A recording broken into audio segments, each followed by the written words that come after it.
할렐루야. 한 주간 잘 지내셨습니까?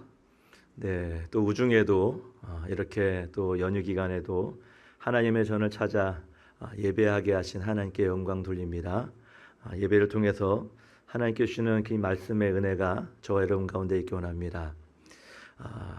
고유의 명절인 추석을 맞이해서 오늘 우리가 하나님께 말씀을 듣고 은혜 받고 싶은 제목은 온유함으로 받으라라는 제목입니다. 여러분, 우리가 성경을 읽다 보면은 마음에 위로가 되는 말씀들이 참 많습니다. 이사야 말씀을 통해서 보면은 두려워하지 말라, 내가 너와 함께 하겠다. 또 빌립보서에 보면은 염려하지 말아라 라고 말씀하시고, 그리고 시편의 23편에 보면은 여호와는 나의 목자시니 라고 하면서 나와 함께 하시고 두려워하지 않고 염려하게 하지 않는 이러한 말씀은 우리에게 힘과 능력이 됩니다. 그런데 그런 말씀 외에 우리의 마음을 위로가 아닌 불편하게 만드는 그런 말씀이 또 적지 않습니다. 예를 들면 외식하는 자여 화 있을진저 이렇게 말씀하거나 십자가를 지고 나를 따르라 라고 하는 말씀, 내 보물이 있는 곳에 내 마음이 있다, 그러니까 다 두고 나를 따라라, 이런 말씀들은 우리의 마음과 우리의 생각을 좀 불편하게 만듭니다. 여러분, 오늘 말씀에도 본문도 그렇습니다. 듣기는 속히 하고 말하기는 더디하고 성내기도 더디해라. 아멘. 정말 아멘입니까? 아마 아멘 하면서도 쉽지 않겠구나 라는 이런 생각도 드시겠죠. 말씀이 그렇습니다. 왜냐하면 오늘 말씀에도 여러분 듣기는 속히 하라고 했는데 여러분 듣는 거 속히 하십니까? 오히려 듣는 거 더디하죠. 말하기는 더디하라 라고 했는데 여러분 말하는 거 평상시에 더디하십니까? 아니죠. 말하는데 빨리 하죠. 또 성내기도 더디해라 라고 했는데 여러분 누가 나 상처 입는 일, 어떤 말을 하게 되면 그 성내는 것 더디하십니까? 아닐걸요. LTE보다 더 빠를걸요. 5G보다 더 빨리 아마 분을 내고 표출할 겁니다. 우리의 사람들이 그렇습니다. 특히 요즘 시대는 이 빨리빨리 시대가 너무나도 팽배해 있습니다. 참을성도 없고, 그리고 듣기보다는 자기의 주장만을 내세우려고 하는 그러한 일들이 우리의 삶 가운데는 너무나도 많습니다. 야고보 사도는 오늘 이 말씀에 거슬려서 반대로 우리에게 말씀하고 있는 겁니다. 말씀을 받을 때, 말씀을 들을 때, 말씀을 행할 때 우리에게 온유함이 필요하다라고 우리에게 말씀을 합니다. 히브리적 개념으로 여러분 이 온유라는 단어는요, 힘이 없다라는 뜻이 아닙니다. 힘을 절제하고 즉 하나님께 복종하는 태도, 이것이 온유의 히브리적 개념입니다. 오늘 본문에서 말씀하는 그 온유의 단어, 바로 이 프라우테스라는 이 단어 역시 다르지 않습니다. 힘이 있지만 그것을 절제하고 하나님께 권위의 주권을 맡기는 그러한 태도, 이것이 온유다. 프라우테스라는 단어에 그렇게 명시되어 있습니다. 따라서 온유는 부드럽다, 소극적이다, 혹은 약한 것이 절대 아니라 힘이 있지만 우리가 절제하는 그 태도, 그것을 말하는 것이 온유나 단어인 것이죠. 온유한 사람치고 여러분 지혜롭지 않은 사람 없습니다. 온유한 사람은 모두가 다 지혜롭습니다. 왜? 하나님께서 주시는 그 지혜를 따르기 때문에. 우리가 여러분 말씀을 들을 때 보면은 크게 두 가지의 유형이 있습니다. 말씀을 들을 때 첫 번째는 비평가형의 그러한 형이 있습니다. 말씀이 그래 맞다? 저건 아니지. 저건 내 생각과 다르네 라고 하면서 좀 비평하고 평가하는 그러한 스타일이 있습니다. 또 한 가지 스타일은요, 방청객형 스타일이 있습니다. 말씀을 들을 때에 여러분 재미로 듣습니다. 감동으로 듣습니다. 그러나 교회 문을 나가는 순간 잊어버립니다. 생각나는 것은 말씀이 아니라 예화죠. 말씀이 아니라 감동입니다. 여러분, 그것이 나오면 안 됩니다. 그러나 야고보 사도는 우리에게 분명히 말씀합니다. 21절에 너희 영혼을 능히 구원할 바 마음에 심어진 말씀을 온유함으로 받으라. 21절에 분명히 말씀합니다. 말씀은요, 우리가 지식으로 쌓기 위한 것이 아닙니다. 그 말씀은 어떤 기준으로 삼고 그것을 손가락질하고 비판하고 그 사람들을 정죄하는 그런 게 말씀이 아닙니다. 말씀은 내 영혼을 살리는 것이고, 말씀은 내 삶의 행동과 내 삶의 스타일을 바꿔나가는 것입니다. 이것이 말씀이에요.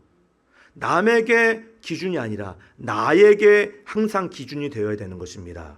따라서 오늘 본문의 말씀을 따라 온유함으로 받으라 라는 이 주제 아래 세 가지만 말씀을 드립니다. 첫 번째는 말씀을 들을 때에 온유함의 태도로 우리가 들어야 됩니다. 온유함의 태도로. 오늘 말씀에 야고보는 듣는 태도를 강조하는데 19절 우리가 보았듯이 듣기는 속히 하고 말하기는 더디하고 성내기도 더디해라. 우리에게 분명히 말씀합니다. 여러분, 온유란 자기의 어떠한 의견, 자기의 생각을 앞세우는 것이 아닙니다. 먼저 귀를 기울이는 태도, 이것이 온유다라고 우리가 아시기 바랍니다. 우리는 종종 말씀을 듣기보다는 그 말씀을 듣고 나서 바로 판단하는 경향이 굉장히 많습니다. 그래서 이 말씀은 은혜 있다, 다행이죠. 그런데 그 말씀이 나에게 불편함을 여겨서 에이, 저건 내 말씀이 아니야, 나에겐 해당되지 않아, 에이, 저건 듣지 않아도 돼 라고 하는 그런 판단이 우리에게 여러분 너무나도 많습니다. 온유함의 마음의 태도는요, 먼저 귀를 여는 것입니다. 여러분, 귀를 열기 전에 내 생각의 태도를 고친다? 아닙니다. 내 행동을 고친다? 불가능합니다. 내 생각, 내 행동을 고치기 전에 먼저 귀를 열어서 그 말씀을 들어야 그 말씀이 어떠한 말씀인지 알고 내 생각도 말씀의 거울에 비춰보고 고치고 내 행동도 고치는 그 다음에 순서가 있는 것이죠. 따라서 말씀이 내 생각과 맞지 않아도 말씀을 우선순위에 두는 자세가 우리 가운데 늘 있어야 되는 것입니다. 우리가 알고 있는 어린 사무엘이 하나님께 부르심을 당할 때 사무엘을 계속 부르죠. 그 사무엘이 뭐라고 고백합니까? 주여 말씀하여 주옵소서, 주의 종이 듣겠나이다. 사무엘상 3장 10절에 사무엘은 그렇게 말씀합니다. 이것이 바로 온유한 사람의 태도인 겁니다. 말씀하옵소서, 내가 듣겠습니다. 여러분, 순종의 태도가 이 안에 있는 것이죠. 현대인들은 그런데 여러분 듣기보다는 말하는 것을 너무나 좋아합니다. 말이 얼마나 많은지 사람들이, 말 많은 사람은 별로 좋아하지도 않으면서 말은 굉장히 많이 합니다. SNS에도 보면요, 듣는 게 아닙니다. 계속 자기 할 말만 올리죠. 답 다는 것도 귀찮아서 계속 말만 올립니다. 요즘의 시대는 그런 시대입니다. 핸드폰이든 인터넷이든 계속 내 글만 올립니다. 내 글만. 들으려고 하진 않고. 그러나 성경에 전도서 5장 1절의 말씀을 한번 읽어봅시다. 전도서 5장 1절 말씀 같이 읽습니다. 시작.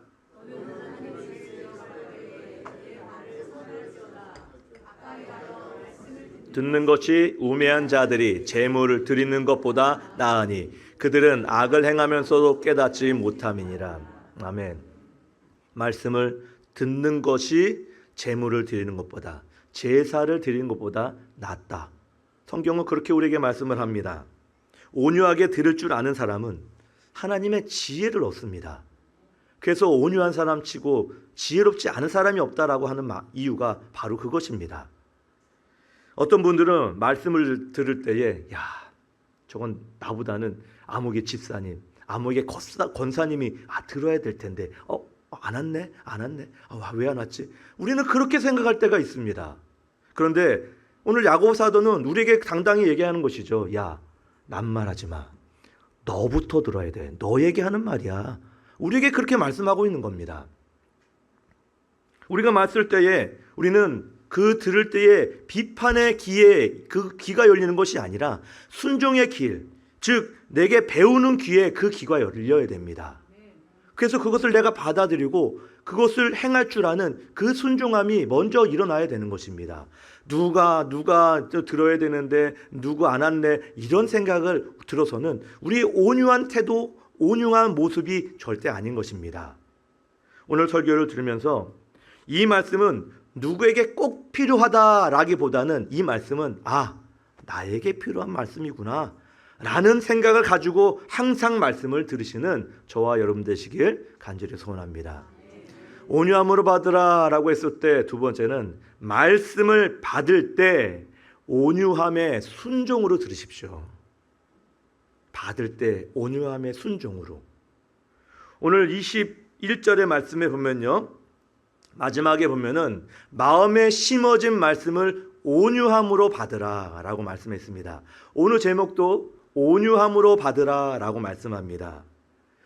여러분, 말씀을 순종할 때는 거기에 능력이 나타납니다.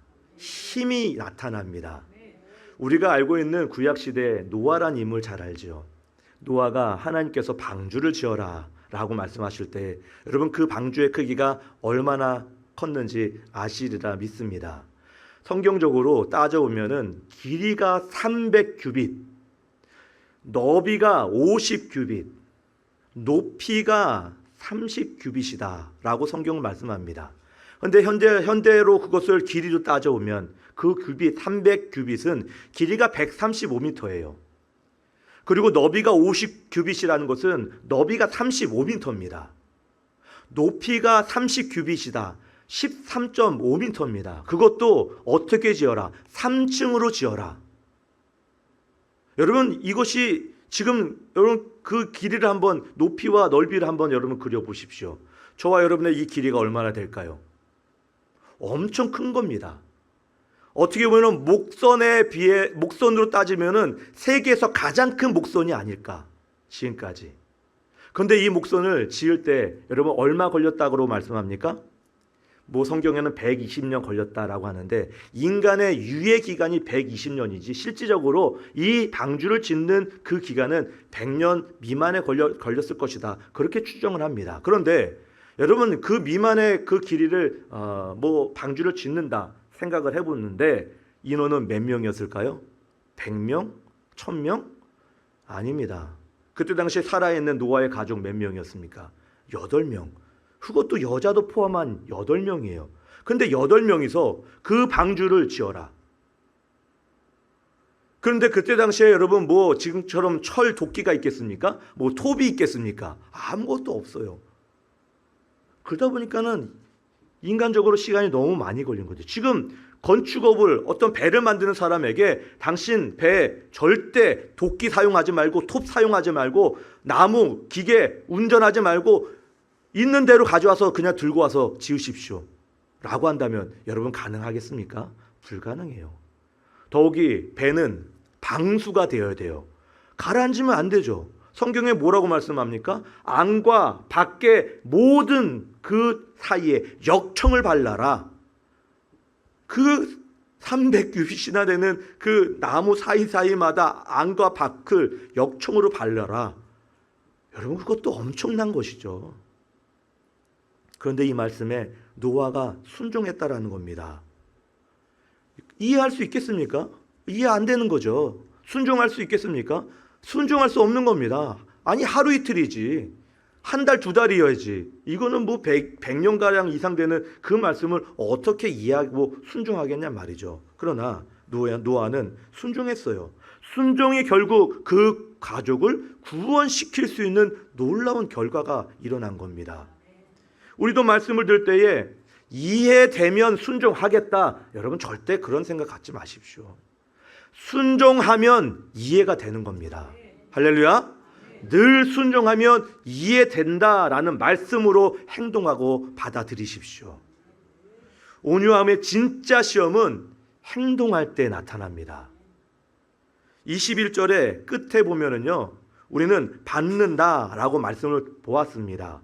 이 받는다라는 데코마이라는 이 단어의 뜻은 기꺼이 맞이한다라는 겁니다. 말씀을 받는다, 기꺼이 내가 말씀을 받아들인다. 그 말씀을 내가 어떠한 상황 속에서도 불편한 말씀이라도 내 삶에 적용하려고 애쓴다라는 그 뜻이 이 안에 있는 겁니다.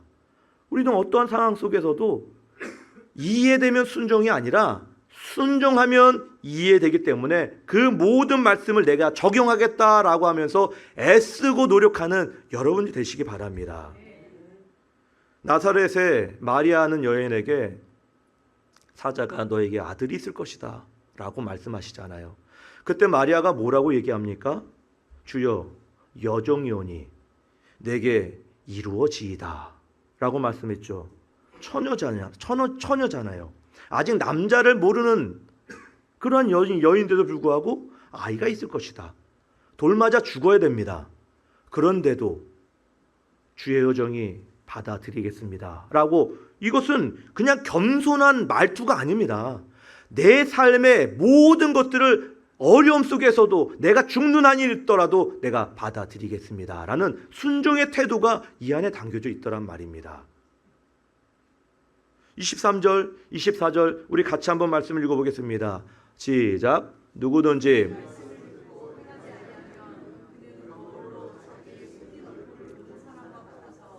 제 자신을 보고 가서 그 모습이 어떠했는지를 곧 잊어버리거니와. 아멘.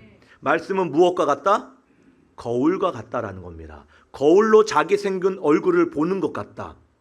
여러분, 우리가 거울 보면서 우리 스타일, 얼굴, 뭐가 더러운지 깨끗한지 우리는 항상 거울 보고 확인합니다. 그래서 거울 봤을 때에 뭐 지저분하다라는 것은 지워야 되고, 그리고 이것을 치워야 되는 겁니다. 단장해야 되는 것이죠. 그런데 오늘 말씀에 적용하면 그 말씀을 듣고도 고치지 않는 것, 행하지 않는 것은 무엇이냐? 거울 보고 내 얼굴에 묻어있는 그 더러움. 여기 여러분, 내가 이렇게 교회 올 때에 새집 주고 막 이렇게 해가지고 수염도 덥수룩 해가지고 여러분 설교한다고 생각해 보세요. 여러분 받아들이겠습니까? 아니잖아요. 좀 단정하고 그래야 보기에도 좋고. 그런데 여러분, 이 말씀을 듣고 순종하지 않고 행하지 않는 사람들은 세수도 안 하고 그냥 이렇게 머리 덥수룩 새집 짓고 나와서 하나님 괜찮네 라고 하는 것과 같다라고 오늘 말씀이 얘기하는 겁니다. 온유함이 없는 그 순종의 전형적인 모습이 있어요. 하나님 뜻대로 하여 주옵소서. 그러나 주님, 괜찮을 때만요. 주님, 이것만은 꼭 안 되니까 이것만 빼고요. 나머지는 주님 뜻대로 이루어 주십시오. 온유한 순종이 없는 전형적인 모습입니다. 한 청년이 헬스장에 헬스를 하려고 등록했어요. 그런데 등록하자마자 로비에서 자기 사진만 찰칵찰칵 찍습니다. 그런데 그 친구가 와서 야, 너 뭐 하냐? 야, 헬스장에 등록만 하면 그냥 살이 빠져 라고 하더란 말입니다. 우리는 말씀을 듣고도 행하지 않는 것은 이처럼 헬스장에 등록하고 운동 안 하는 겁니다. 그러면 몸이 좋아지겠습니까? 좋아질 수가 없는 것이죠. 우리 영적인 부분도 마찬가지입니다. 말씀을 듣고도 우리가 행하지 않으면 이렇게 우리는 영적으로 좋아질 수가 없는 겁니다. 그냥 현상 유지도 그냥 감사한 거죠. 현상 유지가 근데 그런다고 됩니까? 절대 안 됩니다. 우리는 더 잡초만 무성해지는 그러한 삶을 살게 될 겁니다. 말씀을 들었으면 작은 것부터 여러분 실천해 보십시오. 용서하라라고 하면 오늘 당장 그 한 영혼에 가서 내가 미안하다 전화 한 통 날리십시오. 우리 가운데 감사하라라고 말씀이 있으면 그 감사의 그 고백 여러분 내 메모장에 적어 놓으십시오. 그리고 감사라는 그 말, 그 문자 누군가에 한번 전화로 날려주고 문자로 보내보십시오. 여러분 행동하는 그 말씀에 순종이 있을 때 그 힘과 능력이 그런 사람에게 나타난다라는 것을 믿으시기 바랍니다. 세 번째로 온유함으로 받으라라고 했을 때는 그 온유함의 자유함으로 말씀을 행해야 됩니다. 온유함의 자유함으로 행하십시오. 오늘 22절 말씀의 초반에 너희는 말씀을 행하는 자가 되고 라고 말씀하죠.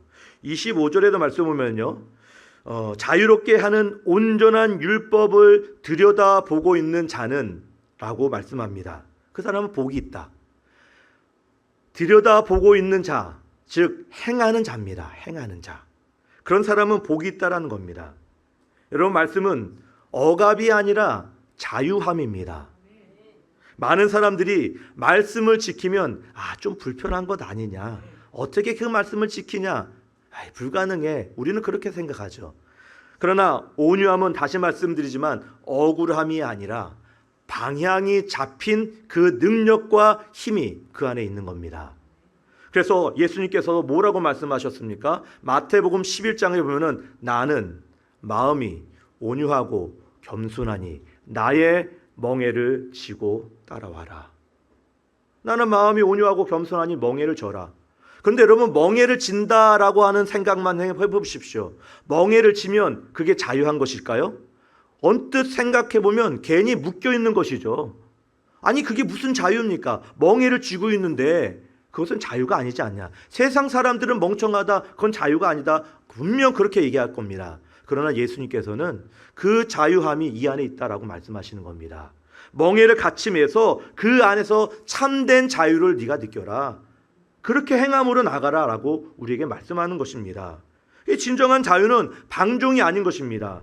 진정한 자유는 바로 진실 속에서, 말씀 속에서 오는 자유함이 우리에게 있는 것입니다. 다윗은 시편의 119편의 105절에 이렇게 말씀합니다. 같이 읽겠습니다. 시작. 주의 말씀은 내 발의 등이요 내 길의 빛이니이다. 할렐루야. 여러분, 말씀은 내 발에 가로막는 어떤 방해물이 아닌 겁니다. 어떤 벽이 아닙니다. 말씀은 내 발의 등이라는 것은 등불이라는 것이에요. 그 말씀은 내 길에 빛인 것입니다. 빛은 어때요? 어두움을 밝혀주는, 환하게 밝혀주는 빛이라는 것입니다. 무엇이? 말씀이. 그러니까 그 말씀은 사람들은 내 마음대로 하는 게 자유다, 내 뜻대로 하는 것이 자유다, 우리는 그렇게 말하잖아요. 그러나 그것은 그 자유 안에 중독과 파괴가 늘 있을 수밖에 없습니다. 예를 들어 여러분, 물질을 내 마음대로, 내 자유함대로 쓰겠다, 펑펑 씁니다. 그러면 여러분, 그 물질 어떻게 됐습니까? 물론 쓰고도 남을 만한 그런 사람도 있긴 하지만 우리는 그런 사람들이 아니잖아요. 그 물질을 다 쓰게 되면 아마 빚만 덩그러니 남아서 어려움에 당하지 않을까요? 여러분, 말을 자유롭게 잘한다 생각해 보세요. 말을 자유롭게 하게다 보면 그 사람 상대방에게 여러분 좋은 말만 전하겠습니까? 아닙니다. 상처가 전해지고 아프게 하는 그 말도 그 안에 너무나도 많을 겁니다. 그러면 그 아무리 잘한 말이라도 해도 어떠한 말 한마디 상처가 되고 아픔이 되고 진짜 그것이 그 사람의 찔림이 되면 다시는 그 사람 안 보죠. 관계가 멀어지고 관계가 분리될 수밖에 없는 겁니다. 우리의 욕심과 욕망을 마음대로 우리가 쓴다고 생각해 보십시오. 물론 쾌감은 있죠. 재미있죠. 능력이 나타나죠. 그러나 그 쾌감에 우리는 계속 반복되다 보면은 중독이 되는 겁니다. 이 중독되는 사람들을 여러분 어떤 모습이 있겠습니까? 당연히 안 좋은 모습의 결말이 그 중독 가운데 나타나지 않습니까? 따라서 진짜 자유는 말씀의 원칙 안에서 살아갈 때에 그 자유함이 있는 겁니다. 그 말씀 안에서 행할 때에 진정 자유함이 있는 겁니다. 힘이 강한 힘센 말이라도 여러분 고삐를 잡고 주인이 잡고 달릴 때에 그 힘센 말도 그 주인에 의해서 이쪽 저쪽으로 다 나갈 수 있는 것 아닙니까? 따라서 우리는 이 말처럼 말씀의 온유함으로 받는다라는 것은 내 생각과 내 의지를 내려놓고 하나님의 그 고삐에 우리는 순종하는 겁니다. 그러면 그 안에 행함으로 자유함이 있는 것이죠. 말씀으로 온유함으로 받는다라는 것은 내 생각과 내 의지를 내려놓는 겁니다. 하나님의 말씀을 받는 태도가 우리 가운데 늘 민감하게 있어야 되는 것이죠. 말씀대로 그래서 사는 사람은 억지로 살지 않습니다. 그 말씀대로 사는 사람들은 온유함으로 그 안에 기쁨과 감사가 있습니다. 더 나아가 말씀은 우리의 삶은 오히려 가볍게 만들고 내 삶을 어둡게 만들거나 또 무겁게 만드는 것이 아니라 오히려 가볍게 미래를 밝히는 그것이 우리의 말씀인 줄 믿으시기 바랍니다. 결론적으로 말씀을 드립니다. 여러분, 말씀을 들을 때는 온유한 태도로 우리의 듣는 귀를 항상 활짝 열어놓으시길 바랍니다. 또한 말씀을 받을 때는 온유함에 순종함으로 내 행동을 하나님께, 내 태도를 하나님께 드리시는 저와 여러분 되시기 바랍니다. 마지막으로 말씀을 우리가 행할 때는 그 온유함에 자유함이 있기 원합니다. 그래서 하나님께서 주시는 그 복된 자유함을, 예수 그리스도의 멍에를 같이 맴으로써 그 안에서 자유함을 경험하시길 부탁드립니다. 그러한 우리의 모든 성도들 되길 간절히 바랍니다. 기도합니다. 하나님, 감사합니다. 오늘도 우리에게 하나님께서 주시는 말씀의 자유함, 그 말씀의 순종함, 그 말씀의 태도가 있어서 우리의 길을 열고 우리가 행동으로, 우리의 태도로 온전히 주님께 반응하며 복된 자유를 날마다 누릴 수 있는 믿음의 성도들 될 수 있도록 늘 인도하여 주옵소서. 우리는 부족합니다. 연약합니다. 삶을 살아갈 때에 하나님 실수도 있고 하나님 모든 것들을 우리의 하나님 행하지 못한 부족함을 너무나도 많이 느낍니다. 남 모르게 흘리는 눈물도 있습니다. 어찌할 바를 몰라 하나님 앞에 그저 기도하는 우리의 모습 가운데 하나님, 오늘 이 말씀이 힘이 되고 능력이 되어서 날마다 순종함으로 하나님 말씀을 받는 우리가 되게 하여 주옵소서. 예수님의 이름으로 기도드리옵나이다. 아멘. 아멘.